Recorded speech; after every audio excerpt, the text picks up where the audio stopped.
Quand je pense à la Côte d'Ivoire, je pense surtout à la plantation de mes grands-parents.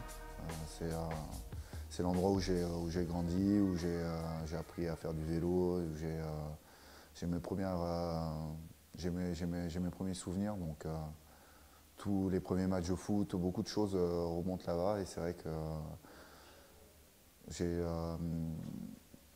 j'ai la chance d'y avoir vécu jusqu'à l'âge de 10 ans, pas dans la plantation de mes grands-parents, mais en Côte d'Ivoire.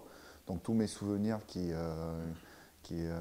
sont antérieurs à l'âge de 10 ans ben, sont forcément en Côte d'Ivoire. C'est une plantation de café cacao. Une plantation de café cacao que mon grand-père en fait, a acheté en 1949. Il est parti d'abord au Brésil. C'est un pays qui ne lui avait pas plu, qui n'y a pas pu à l'époque, et ensuite il est parti en Côte d'Ivoire. Et là-bas, il a découvert ce pays qu'il a apprécié, qu'il a appris à aimer. Je suis à moitié français, à moitié ivoirien, et c'est quelque chose que je porte en moi et depuis toujours. Donc malheureusement, depuis notre arrivée en France, je suis peu retourné en Côte d'Ivoire. J'y suis retourné qu'une seule fois. Mais pour moi, ça a été vraiment un bonheur exceptionnel, retrouver le parfum de mon enfance, les rues, les quartiers, mon école primaire.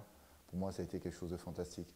Ce sont le parfum du cacao fraîchement récolté, voilà, la saison des récoltes avec les cabosses qui sont récoltés, qui sont ensuite cassés, piétinés pour enlever la chair, puis séchés. Voilà, s'il y avait à expliquer comment est-ce qu'on fait du cacao, je pourrais l'expliquer parce que ça a rythmé mon enfance.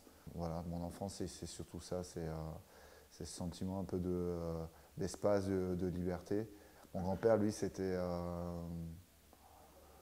plus les souvenirs que j'ai avec lui, ce sont plus les souvenirs d'aviation. C'est quelqu'un qui m'a fait aimer, au-delà de la bande dessinée, qui m'a fait aimer l'aviation, parce que déjà tout petit, quand on était à Casteljaloux, il me faisait faire des tours d'avion, parce qu'il était pilote pendant la Deuxième Guerre mondiale, donc il me faisait faire des tours d'avion au-dessus du Lot-et-Garonne. Donc c'est des souvenirs assez marquants. C'est une chance aussi d'avoir eu un grand-père permettant de s'enrichir à ce niveau-là. Donc c'est quelqu'un qui aimait aussi énormément le sport, qui avait insisté aussi pour que je fasse l'équitation. Ça, j'ai un peu moins accroché. En tout cas, je pense que ça a été les prémices enfin, mon caractère a commencé à être formé à ce niveau-là à ce moment.